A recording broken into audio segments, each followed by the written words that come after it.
Wolf Precision Incorporated, where we learn about and share long-range shooting and custom rifle building. I am your host, Jamie Dotson, and welcome to the show.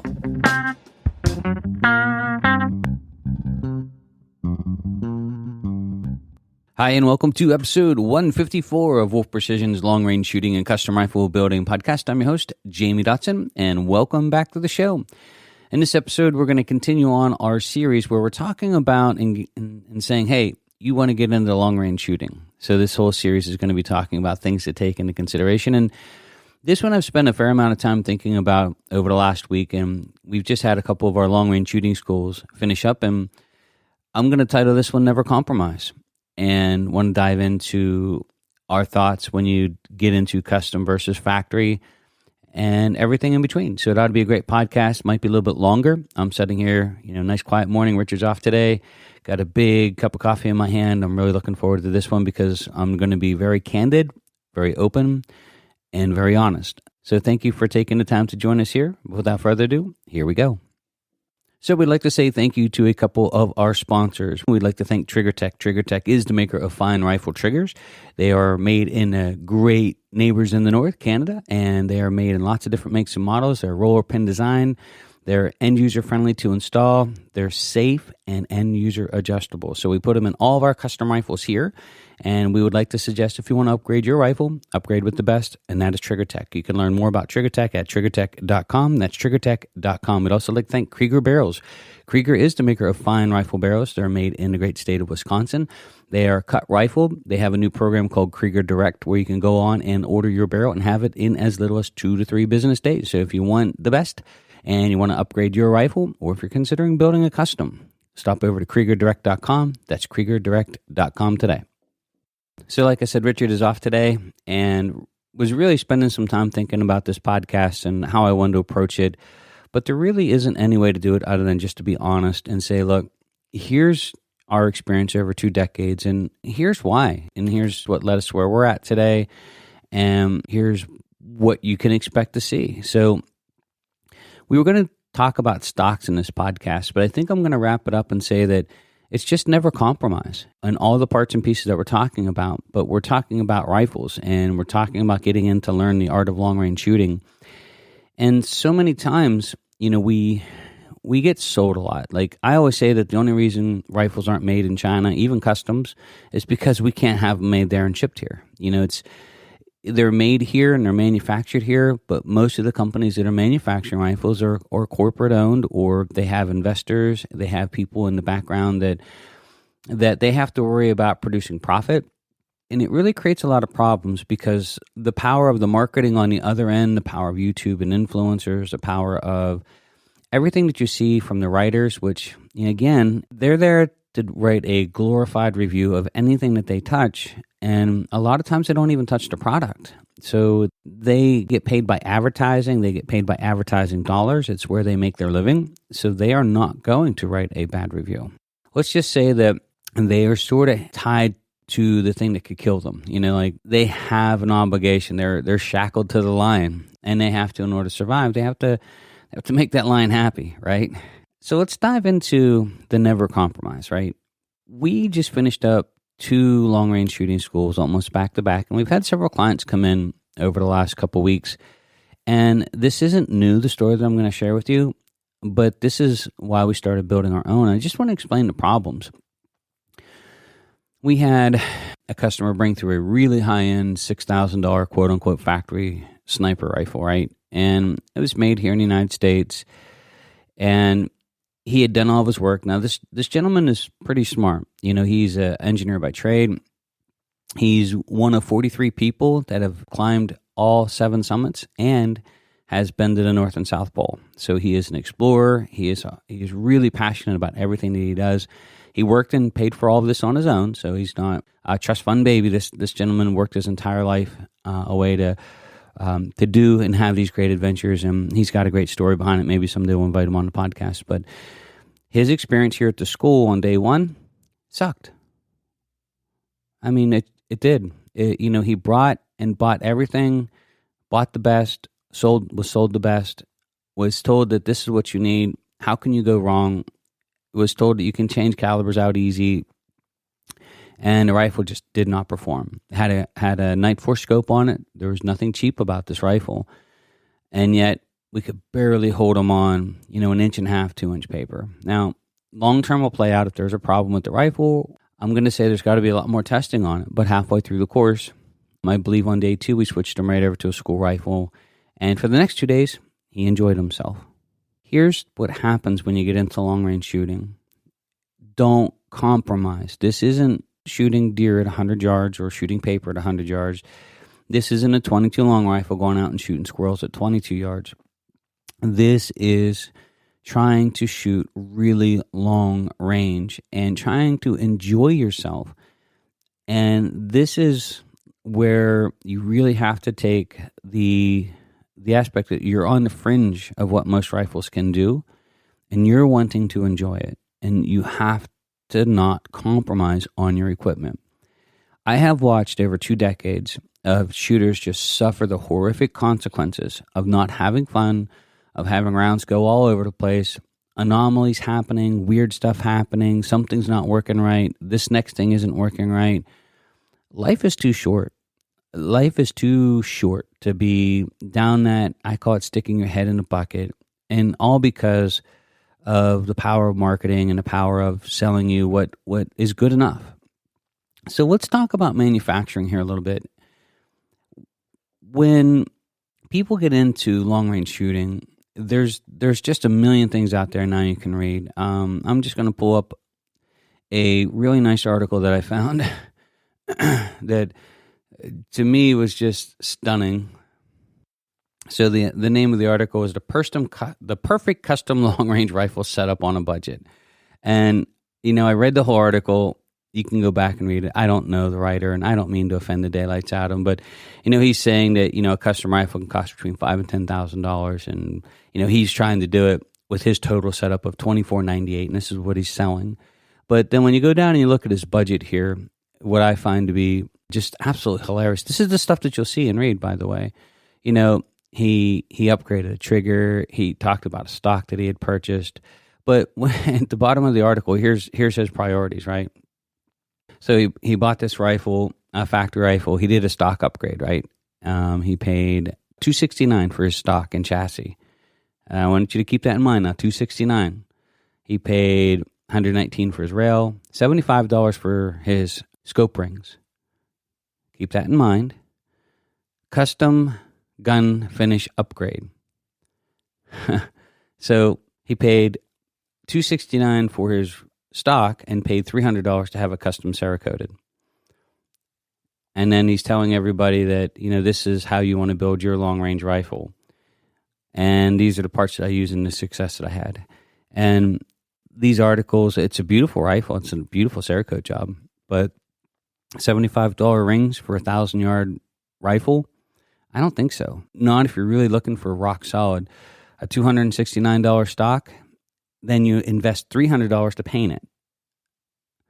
Wouldn't you be better off to spend the $600 on a really good quality stock, or $500 on having one bedded? I mean, there's one part of this industry that's posing, right? And I'll call them posers, that they have tactic cool looking rifles, and they always have this, 1,000 yards for under $1,000. And yeah, it can be done. I mean, I'm sure you can take a rifle. I mean, come on. We've had rifles from back when they were just killing buffalo with, black powder and lead balls. I mean, shooting 1,000 yards isn't new. And they've been hitting stuff like that for a long time. But we're not talking about hitting stuff. We're talking about hitting stuff in the middle. And we're talking about something that will perform every day, any day when you open that gun case up. When you open a gun case up at the range, you want to smile. And when you want to put it away, you want to smile. Why are you in this hobby if that's not your goal? I mean, to go to the range after you worked your tail off, open your case up and be like, oh, I wonder what's going to happen today. And then to close your gun case up at the end of the day, cussing under your breath because now you really don't know what's wrong and the gun's just not performing. Now, in his case, it's a good-looking rifle. At least he can close the case and say, wow, that's a good-looking rifle. But the rest of us, we don't care what the rifle looks like. It has to perform. And so the first thing I want to talk about is don't compromise on quality. We're not talking about the guy that wants the cool looking rifle at the range, that wants everybody to think that he's a long range shooter. We're talking about someone who wants to go out and enjoy themselves and get into this hobby, right? Someone who's going to come out and have fun and put some rounds down range and smile doing it. And the last two schools that we've had here, we've ran into the same thing.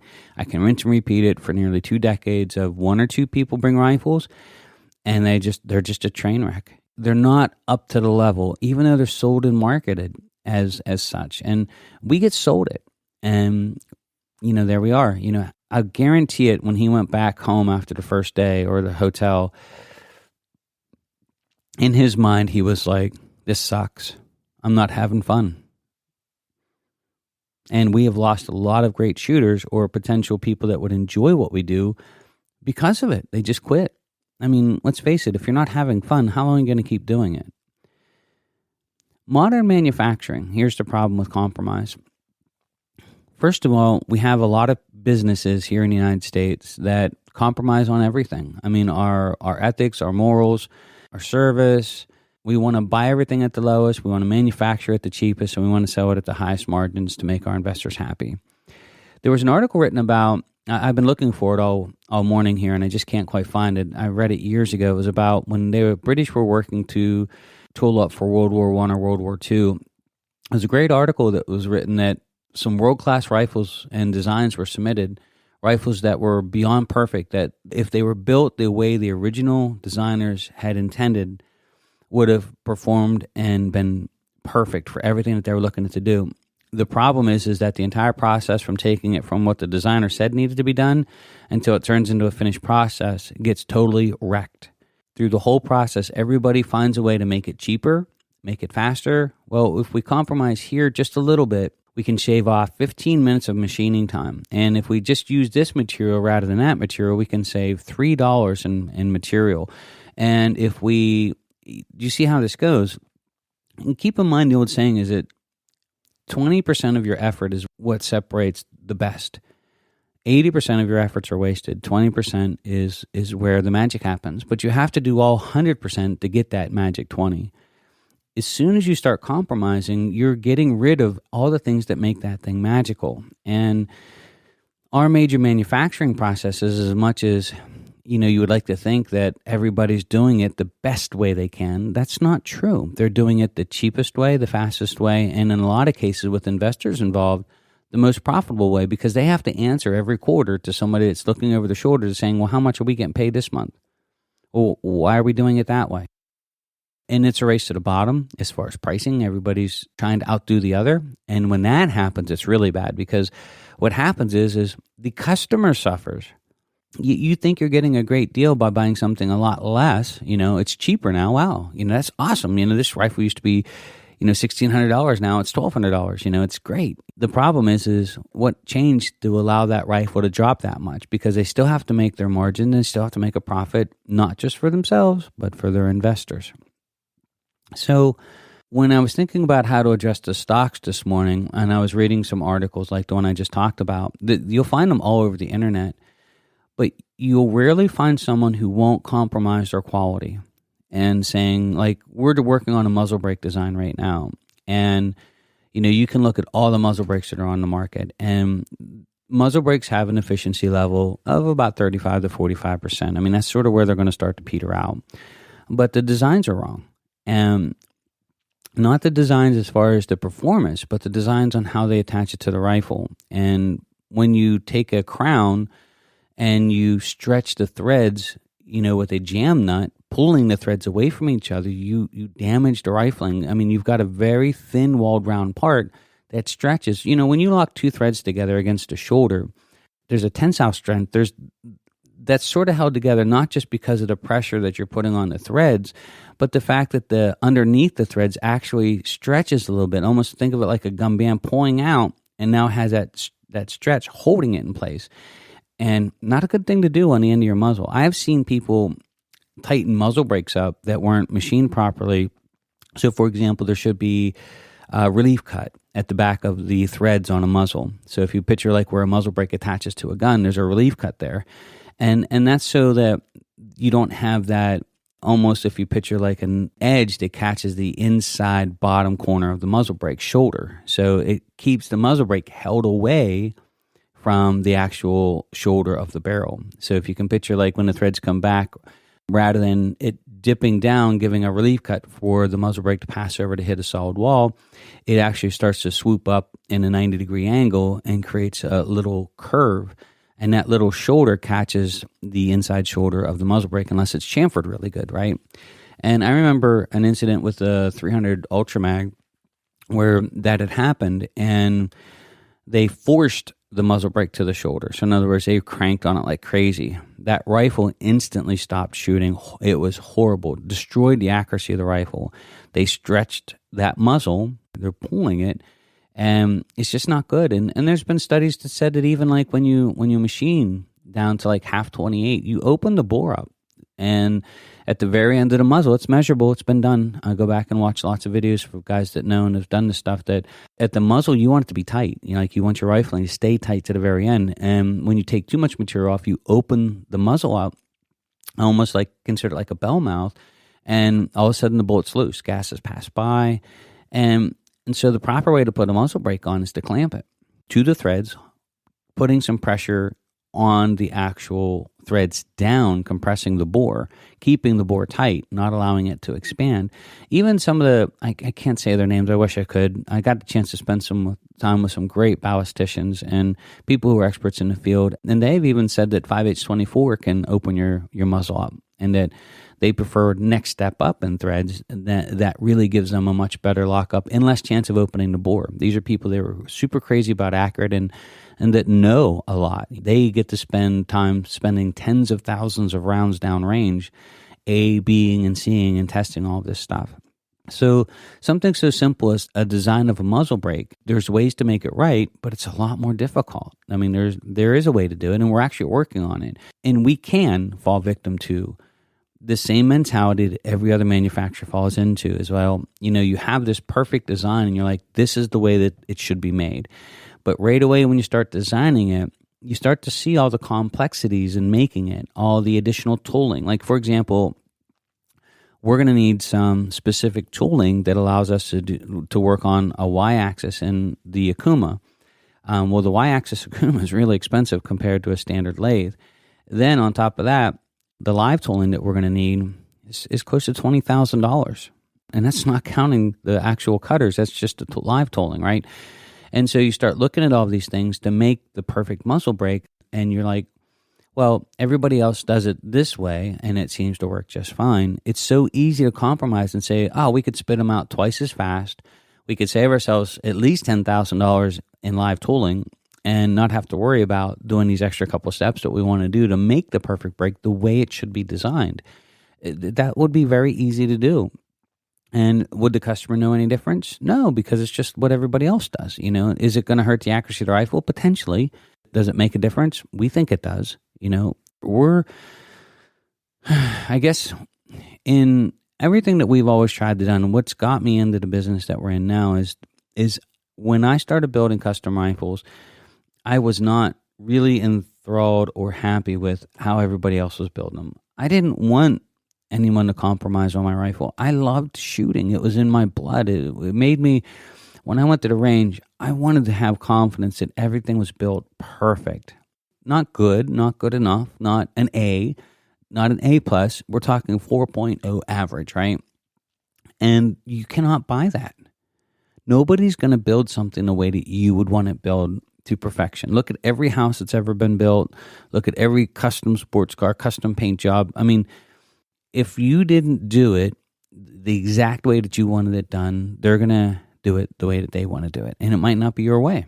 And then you wind up like major manufacturers do now, is they take a rifle that I was talking about, that article from World War I or World War II, where they were saying that, you know, through the process of getting the perfect built rifle, battle rifle, into production, it was a death by 1,000 cuts. Till it wound up in production, it was nothing like it was supposed to be.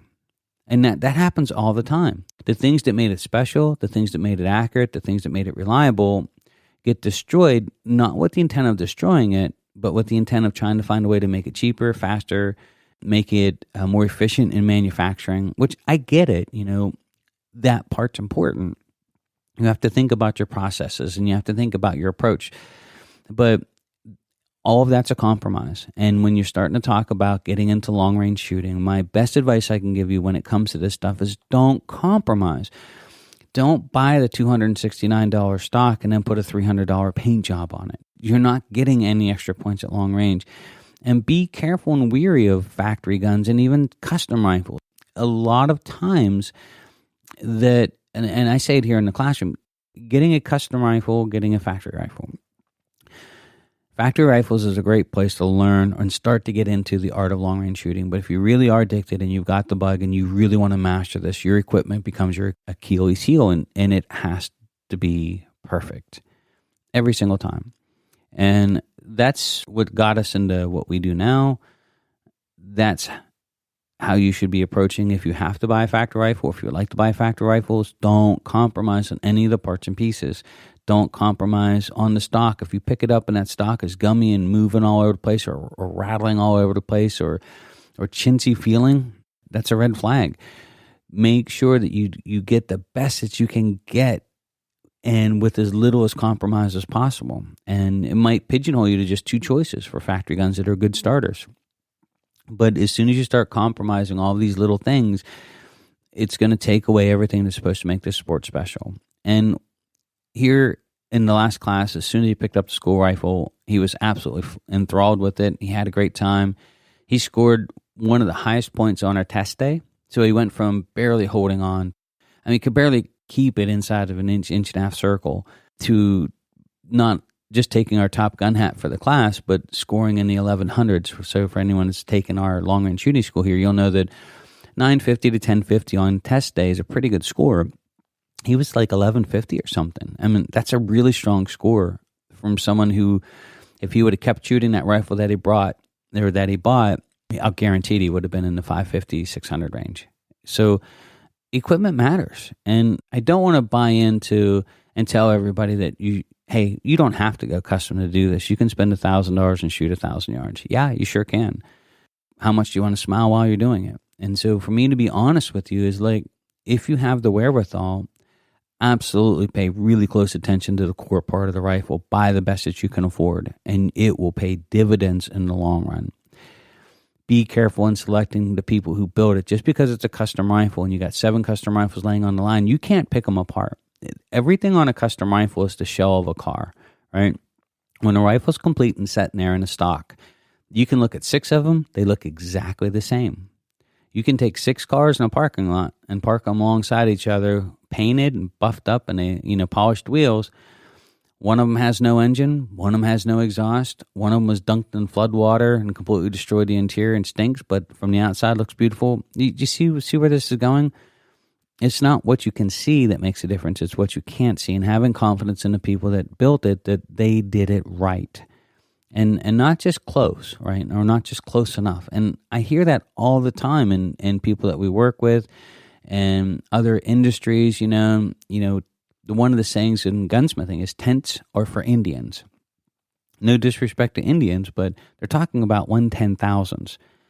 And with the people that we work with, so for example, I don't want to say any names or anything, but one of the parts that we have to purchase to build a custom rifle that we don't build, we make them do a particular process and we have them hold it to 1/10,000s. That is part of our written agreement and verbal agreement, and it was redone about 3 weeks ago and re-gone over to, hey, you guys made this promise to us that you will hold this level and that you will do this to 1/10,000s.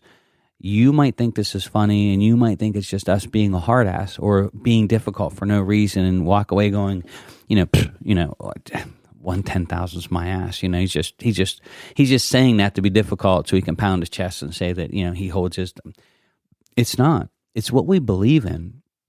Like I was explaining to the rep that's now in charge of that division, this isn't blowing smoke. When we build a rifle, everything that we do, we try to do the very best that we can do. The people that we select to work with are the very best in the world at what they do. And that's why, because we can trust them that we are vulnerable to the weakest link in the process. And if one person compromises to that 80% level because it's easier, faster, quicker, then it potentially throws something in our recipe that wrecks the whole process or ruins the whole dish or the whole soup or however you want to look at it, right?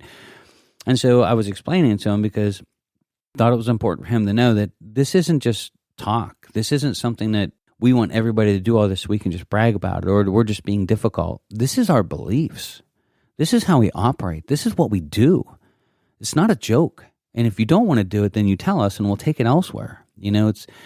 We believe and love the art of long-range shooting. And the whole reason I started building custom rifles is because I wanted it done right. And if I'm going to do it, I'm going to do it right. And if I'm going to offer it to another customer, I'm not going to do it any other way.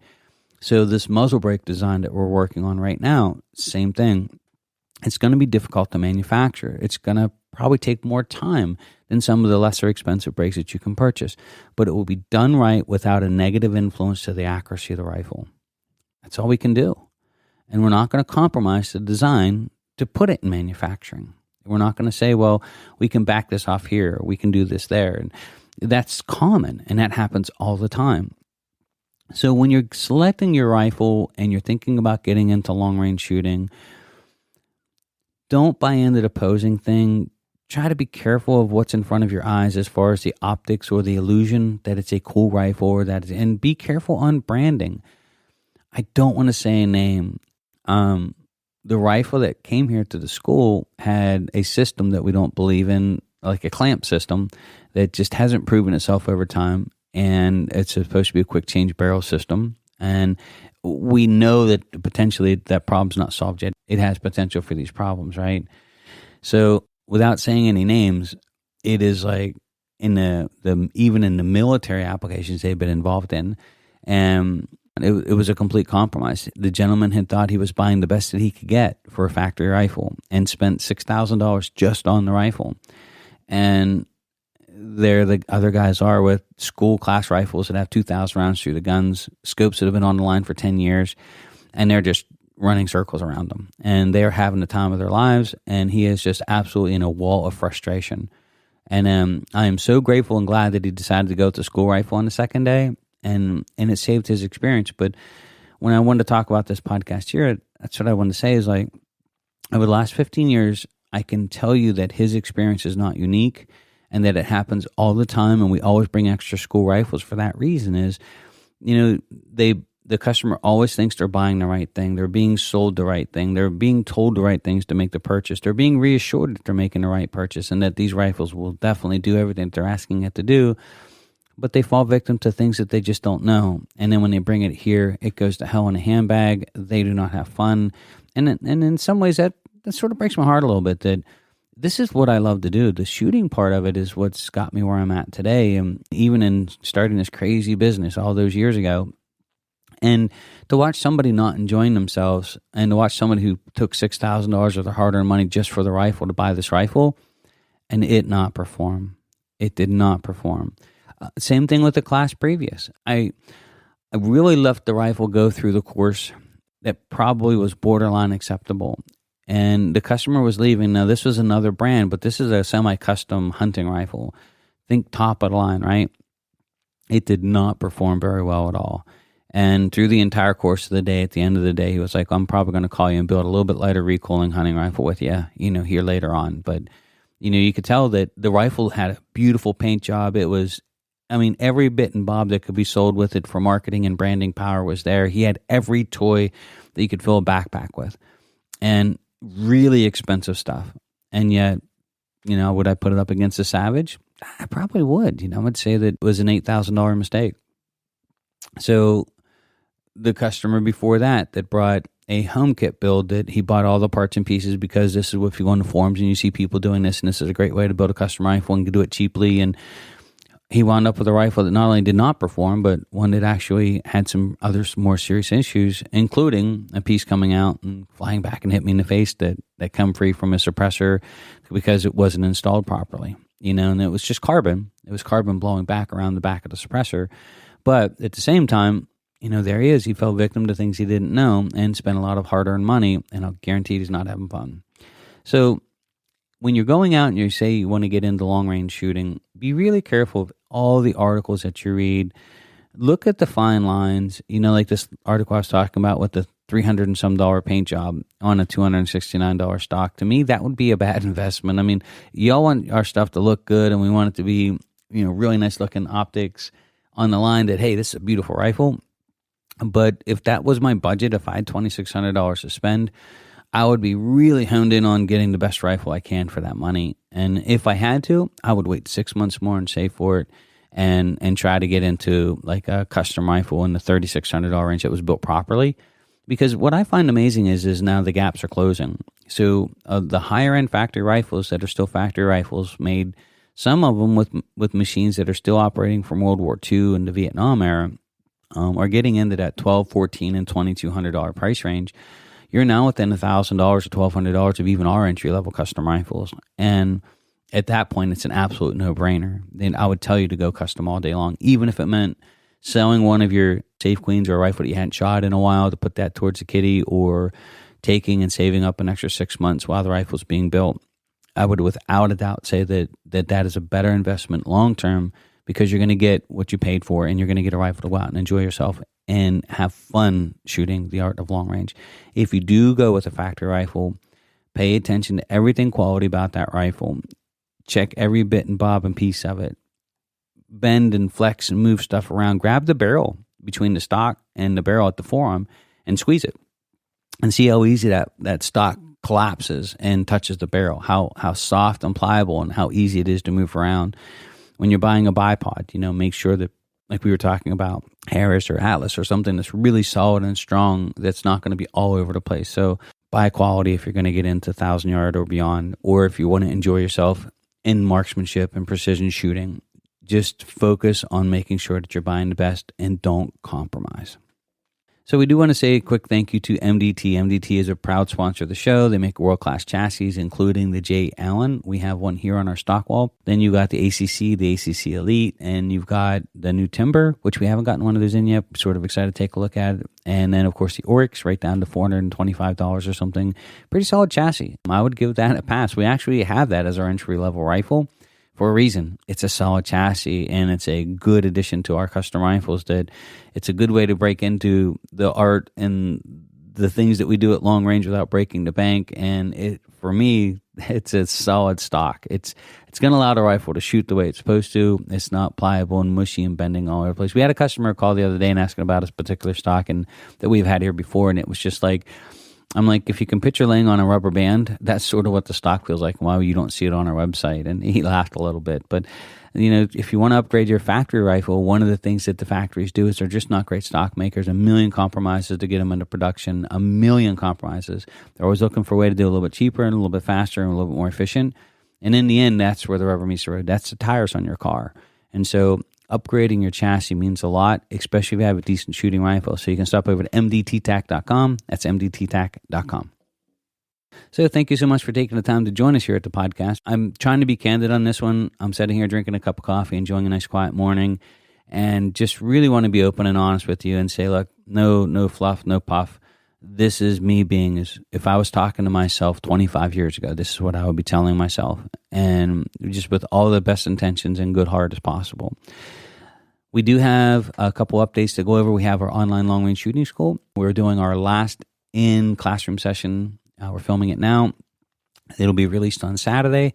And then next week, we actually start into a lot of field shooting filming. So we're really excited. The weather here is breaking in Pennsylvania. So if you're interested in taking our online long-range shooting school, if you'd like to attend our long-range shooting school, but you can't make it into our facility here, you can attend online. You can learn more at wolfprecision.net or stop over to Patreon and look for Wolf Precision. You can register there, watch all the videos. And we're starting into our shooting season, so you'll start to see some field shooting. And so we're excited to start filming a lot of that. We are going to have a graduation day or online long-range shooting school graduation day coming up starting in 2024, where you can come in for a one-day long-range shooting school.